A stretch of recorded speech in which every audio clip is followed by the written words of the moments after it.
Assalamualaikum warahmatullahi wabarakatuh. Kembali lagi di pelatihan e-guru. Apa kabar semua para peserta pelatihan? Baik, kali ini kita akan membahas membuat artikel ilmiah siap publish dari hasil penelitian sains, pendidikan, sosial, dan humaniora. Perkenalkan, nama saya Syafaat Ariful Huda, dan nanti kita akan ada 5 kali pertemuan atau 5 kali pokok bahasan dalam pembelajaran atau pelatihan kita. Nanti yang pertama itu adalah macam-macam artikel ilmiah, yang kedua adalah karakteristik artikel ilmiah, yang ketiga adalah sistematika penulisan artikel ilmiah pada jurnal Sinta, lalu selanjutnya membuat artikel ilmiah siap publish, yang selanjutnya adalah pengembangan artikel ilmiah. Nah, di kali ini kita akan membahas macam-macam artikel ilmiah. Baik ya, lanjut. Nah, ini adalah salah satu contoh dari artikel ilmiah. Ya, artikel ilmiah ini merupakan artikel ilmiah yang hasil penelitian gitu ya. Nah, nanti karena ada banyak macamnya, nanti kita paparkan di sini. Nah, di sini ada secara sederhana ya, yang Bapak Ibu bisa lihat dari jurnal Erodio ya, Journal of Education Innovation, lalu ada tahun terbitnya, bulannya ya, volumenya 6.6.2 ya, lalu ada ISSN, PSSN-nya, lalu ada websitenya di Erodio universitasbrawijaya.ac.id ya, UB. Nah, ini saya publish gitu ya di jurnal Erodio ya, dengan judul Trust and Work Satisfaction Affecting Teacher Citizenship Behavior. Nah, dengan para pembimbingnya, dengan di sini nanti ada autornya, terus ada korespondensi ya, email korespondensi.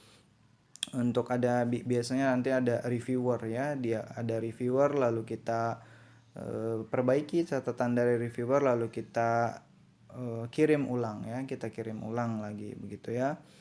Dan biasanya 2-3 kali ya proses perbaikan itu ya. Kalau misalkan memang ketika diberikan catatan sudah bagus sekalipun, biasanya langsung diterima gitu ya.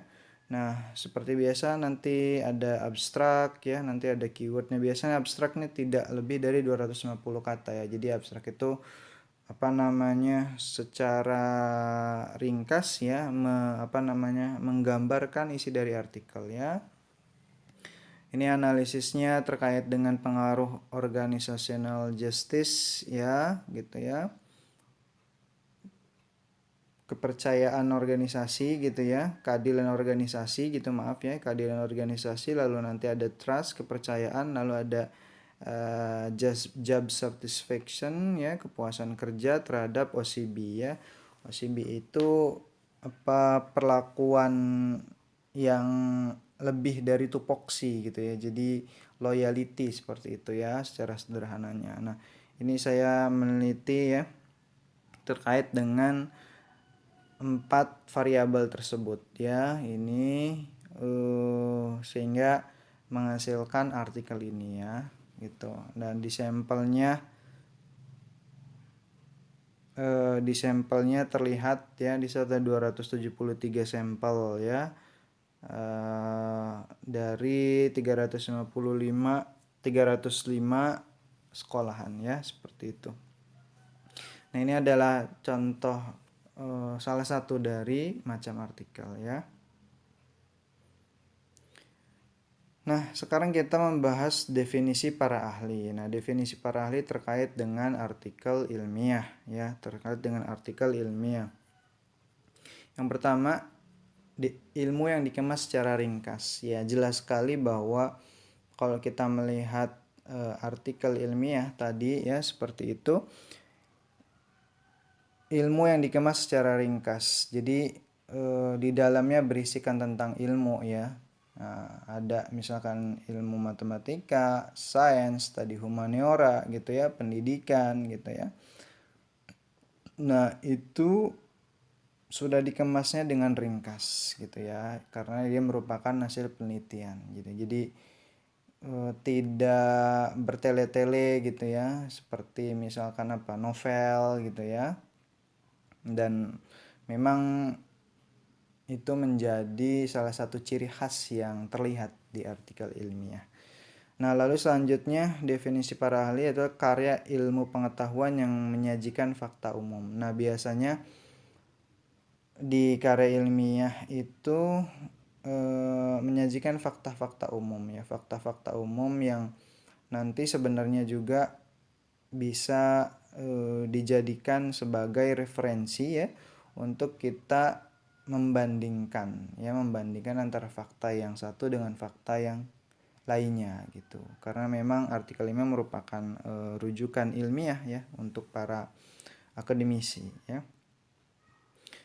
Nah, lalu selanjutnya karya tulis yang secara isi berisi laporan sistematis tentang hasil penelitian yang diperuntukkan untuk masyarakat ilmiah. Nah, ini merupakan laporan tersistematis. Jelas ya di artikel ilmiah itu langkah-langkah sistematis. Ada yang tinggal nanti pendekatannya, apakah pendekatan kuantitatif atau pendekatan kualitatif.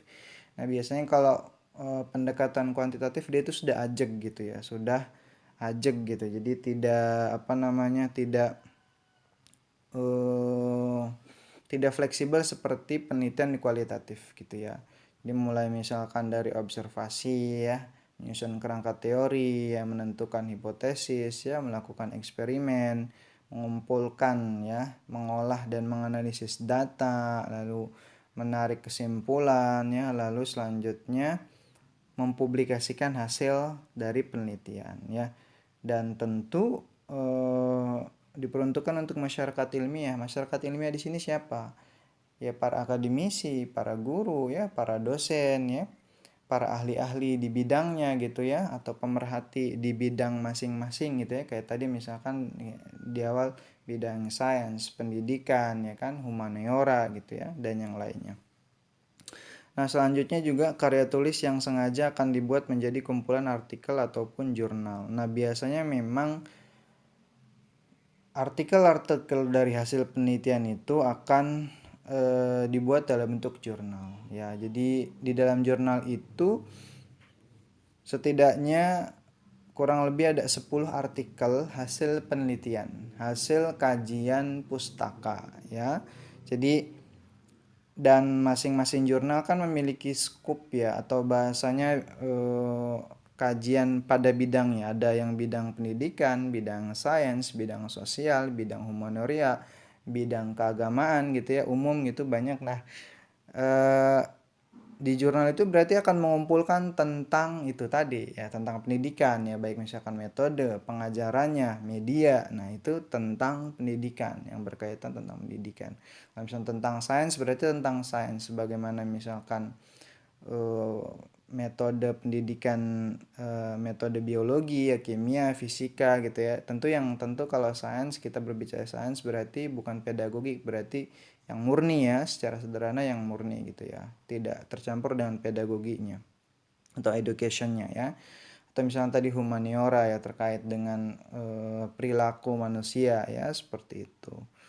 Nah, itu masing-masing ada spesifikasi jurnalnya ya, seperti itu. Nah, lalu selanjutnya karya tulis yang tidak boleh dibuat menggunakan bahasa yang sembarangan. Nah, ini dia. Ini memang menjadi hal yang terlihat sangat jelas nih ketika sebuah artikel itu sudah ada atau terbentuk ya. Karena memang eh, tidak menggunakan bahasa sembarangan, maksudnya kayak bahasa seperti bahasa gaul gitu ya, bahasa yang metafora gitu seperti di novel gitu ya, yang berlebihan gitu. Nah, itu tidak ada. Biasanya bahasanya baku kalau di artikel ilmiah ya. Lalu juga dia eh, menggunakan bahasa Indonesia yang baik ya, dan bahasa internasional tentu itu bahasa Inggris ya. Dan itu sudah menjadi pakem bagi para jurnal ya, para penerbit yang akan menerbitkan artikel ilmiah ya, seperti itu. Baik. Nah, ini yang pertama ya, merupakan macam-macam artikel ya. Yang pertama adalah artikel hasil penelitian, ini di jurnal-jurnal penelitian, lalu ada menstimulasi penelitian lain. Nah, ini adalah contoh artikel saya yang saya terbitkan di Resat ya, Research in Social Science and Technology, Resat. Ini ISSN-nya 24686891 lalu ada judulnya juga The Influence of Managerial Skill and Creativity on Decision Making in Public Junior High School of Tangerang City and Regency. Nah, seperti biasa ada author, ada abstrak, nah lalu ada keywordnya ya. Secara sederhana seperti inilah bentuk artikel dari hasil penelitian ya. Dari hasil penelitian, dan ini ya tidak jauh berbeda ya kalau misalkan kita ke artikel ya. Ada abstrak misalkan tidak lebih dari 250 kata, lalu di abstrak ada tujuan, ada latar belakang kenapa ya, lalu apa namanya penggunaan metodenya, tekniknya, pengambilan sampelnya, lalu ada apa namanya novelty-nya ya, kebaruan yang ditemukan di situ, sehingga di dalam artikel ini merupakan hasil penelitian yang nantinya ya bisa juga menjadi pemantik atau awal dari penelitian-penelitian yang akan dilanjutkan oleh para akademisi, para peneliti, para expert di bidang pendidikan gitu ya. Nah, itu menjadi hal yang penting sekali nih untuk para pendidik ya, karena menjadi nanti bukti kinerja kita, portfolio kita ya, portofolio kita. Di dalam bisa digunakan juga kenaikan pangkat ya, seperti itu. Nah, ini ada artikel non penelitian atau kajian teori. Nah, ini ditulis oleh pakar, artikel hasil pemikiran konseptual, meninjau secara teoretikal atau berbentuk argumentasi logika. Nah, biasanya artikel non penelitian, kajian teori ini biasa juga ada di koran-koran ya. Pakar ini kan kalau di jabatan fungsional ya, atau misalkan kalau di dosen kan dia sampai jabatan fungsionalnya adalah profesor ya, kan mulai dari asisten ahli, lektor, lektor kepala, profesor. Nah, itu boleh dikatakan pakar. Atau kalau di dalam jabatan fungsional guru, pembina ya, 4E ya, seperti itu. Jadi dilihat dari kepangkatannya, jabatan fungsional ya, baik guru, dosen atau akademisi yang lainnya ya. Nah, mereka melakukan tuh pemikiran-pemikiran konseptual biasanya juga ada di majalah-majalah ya, ada di koran, ada di surat kabar ya, media massa ya. Itu biasanya ada di kolom-kolom terkait dengan apa namanya artikel-artikel ya, baik tentang artikel pendidikan, artikel sains gitu ya. Itu banyak sekali tuh biasanya di pojok-pojok media massa, juga online juga ada ya, banyak ya seperti itu. Nah, ini teks judulnya ini biasanya penelitian terdahulu. Nah, gunakan hasil penelitian terbaru, relevan dan terpublikasi. Ini ada sistematika sedikit ya. Nah, lalu ada kajian teori ya, menguraikan teori-teori yang relevan ya, lalu menjelaskan hubungan antara masalah dengan konsep atau variabel. Jadi biasanya menggunakan apa namanya hasil penelitian terbaru itu untuk tahun ya, biasanya tahun 5 atau 10 tahun terakhir ya. Relevan dan terpublikasi berarti kalau relevan yang sesuai gitu, yang sesuai dengan nanti judul atau apa yang akan kita kaji teliti. Jadi penelitian awalnya apa ya, yang apa namanya dijadikan sebagai acuan gitu ya. Lalu ada kajian teori, tadi menguraikan teori-teori yang relevan. Nah, ini ada yang berbeda ya antara teori dengan konsep ya. Ini harus dibedakan. Kalau teori itu merupakan hasil penelitian, jadi kalau misalkan tadi ada apa hubungan ya, hubungan misalkan antara managerial skill gitu ya, kemampuan manajerial dengan misalkan pengambilan keputusan. Nah, itu merupakan teori karena merupakan hasil penelitian. Atau misalkan metode penelitian terhadap hasil belajar ya. Atau sains misalkan terkait dengan misalkan konsentrat atau konsentrasi bawang ya, berapa persen ya dapat menghambat bakteri. Nah, itu juga merupakan teori gitu ya. Tapi kalau konsep itu dia definisi-definisi, pengertian-pengertian. Jadi berbeda ya. Jadi misalkan metode adalah. Nah, itu kalau misalkan sudah metode adalah gitu ya, pendidikan adalah gitu. Itu merupakan konsep ya, berbeda dengan teori. Lalu menjelaskan hubungan antara masalah dengan konsep atau variabel ya. Nah, tentu ya, pasti kita tidak lepas dari yang namanya konsep atau variabel, karena variabel atau konsep itu merupakan yang dikaji yang menjadi fokus untuk penelitian tadi ya. Lalu ada kerangka konseptual atau model penelitian, ini upaya menjelaskan hubungan dan bentuk hubungan antar konsep atau variabel yang diamati ya. Jadi variabel-variabel yang kita pilih ya itu bisa kita kerangka teorikan atau bisa kita hubungkan atau kita bisa kaitkan ya, bagaimana kerangka awalnya apakah berhubungan atau tidak seperti itu. Lalu dibuat dalam bentuk model. Nah, dibuat bentuk model ini tergantung ya apakah kita nanti tadi menggunakan kuantitatif atau pendekatannya kualitatif. Nah, nanti kan ada model-modelnya ya. Misalkan impact atau pengaruh ya terhadap misalkan yang variabel metode dengan hasil belajar atau variabel metode terkait dengan prestasi gitu ya.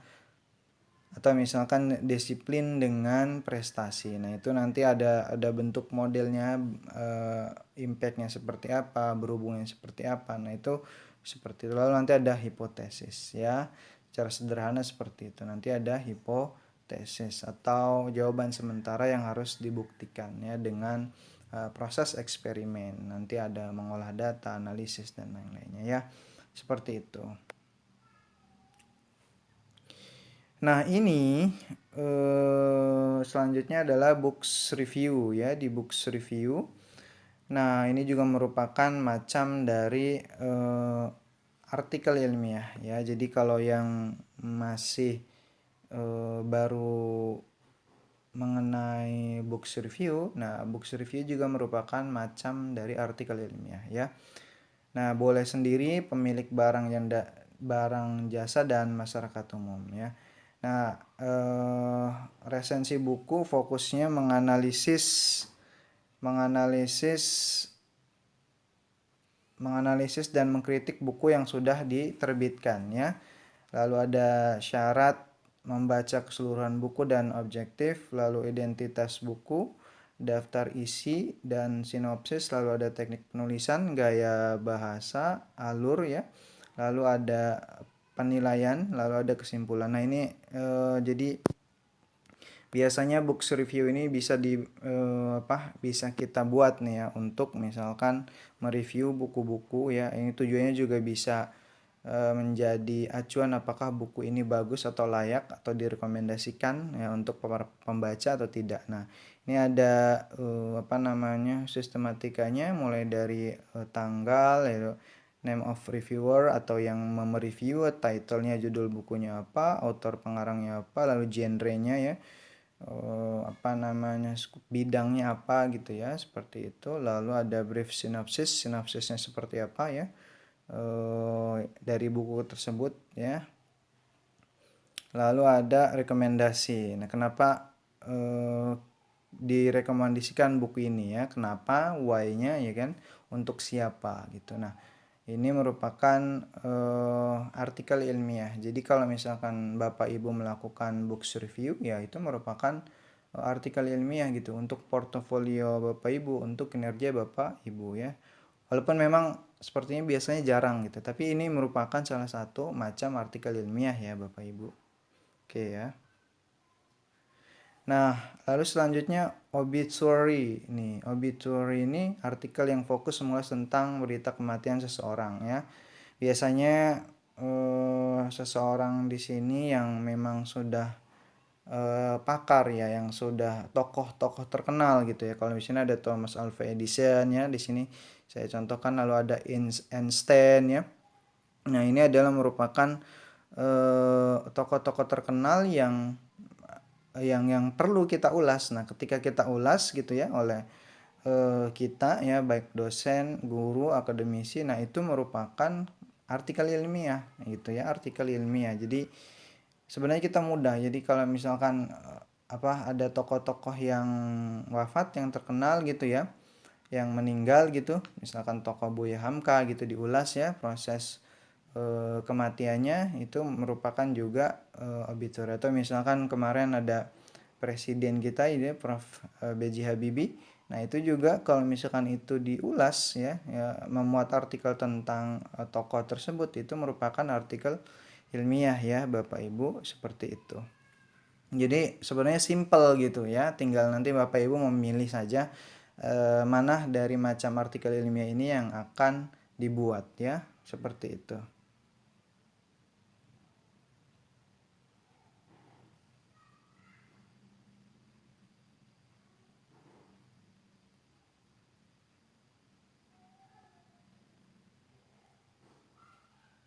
Nah, itu ya Bapak Ibu secara sederhana terkait dengan pertemuan kita kali ini terkait dengan macam-macam artikel ilmiah.